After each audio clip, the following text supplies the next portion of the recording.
안녕하세요, 우먼카 동빈 과장입니다. 제가 오늘 소개해드릴 영상은 코나 대신 괜찮은 전기차를 소개해드리려고 하는데요. 전기차를 추천해드리는 이유는 정부에서 전기차 보조금 상한제에 대해서 도입한다고 발표를 했는데요. 보조금이 2021년부터는 더 늘어날 전망입니다. 구체적인 범위와 금액은 연말까지 업계의 의견 수렴과 부처협의를 통해서 정할 예정입니다. 이 외에도 전기차는 유지비가 저렴하고 하이패스, 공용주차장, 반값 혜택이 있기 때문에 유지비가 일반 차량들에 비해서 더 저렴하게 유지할 수 있죠. 오늘 제가 차량은 3가지 정도 알아봤는데요. 제 주관적인 생각이니까 편하게 봐주시면 감사하겠습니다. 일단 첫 번째는 기아 자동차의 소울 EV인데요. 소울 EV는 소형차로 2014년도에 처음 출시된 차량인데요. 고용량 리튬이온 배터리가 장착돼서 휴대충전으로 최대 148km까지 주행할 수 있습니다. 지금까지 나온 전기차는 난방을 위해 별도의 전기 히터를 사용해서 전기 소모가 냉방 때보다 더 커서 주행거리를 늘리는 데 한계가 있었는데, 반면 소울 전기차는 히트펌프 시스템을 적용해서 낮은 기온에도 상대적으로 에너지 효율 감소폭이 적어 겨울철 주행거리가 긴 것이 장점입니다.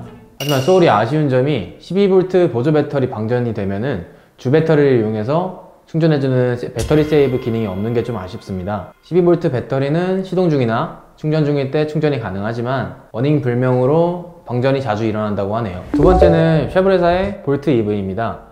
볼트 EV는 2016년 처음 출시된 차량입니다.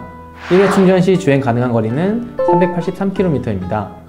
이 차량 출시 시점에 테슬라를 제외하고는 가장 긴 주행 거리를 자랑한 차량이라고 하네요. 아직까지도 가격 대비해서 주행 거리는 우수한 편에 속하는 차량입니다. 이 차량은 소형차인데도 불구하고 넓은 실내 공간을 자랑하고 있는 차량인데요. 위로 높은 디자인과 1열 시트를 좀 더 얇게 만들어서 공간을 더 확보한 차량입니다. 소형차의 단점을 개선하려고 많이 노력한 차량이에요. 하지만 이 차량도 급속 충전 시에 충전이 빠르지 않다는 단점이 있는데요. 배터리를 보호하려고 충전 속도를 보수적으로 설정한 것이 원인으로 보입니다. 장거리 주행할 때는 아무래도 문제가 될 수 있죠. 겨울철에는 좀 더 심해진다고 하네요. 그리고 쉐보레사 차량이라 수입차로 분류해서 그런지 아무래도 부품비나 공인비가 현대기아보다는 조금 더 비싸다고 합니다. 볼트 EV는 차체 중량 절감을 위해서 외부 곳곳에 알루미늄을 사용했는데요.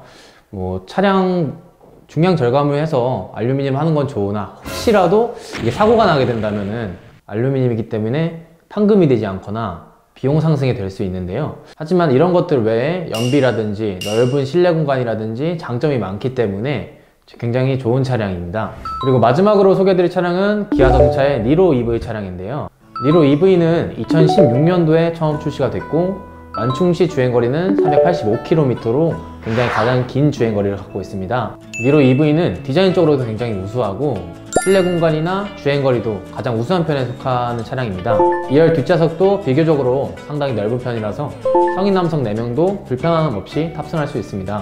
또한 이 차량은 HDA나 LFA 같은 고속도로 주행 보조, 차로 유지 보조 등 주행에 편리한 기능을 갖고 있기 때문에 주행 시 불편함 없이 편하게 운행할 수 있습니다. 니로 EV는 이동형 충전기인 파워큐브 충전기나 공용 충전기 사용 시 충전기 잠금이 되지 않는다고 하는데요. 기아 자동차 측에선 차량 표준 기준에 맞게 제조되었기 때문에 차량의 결함은 아니라고 답변했다고 합니다.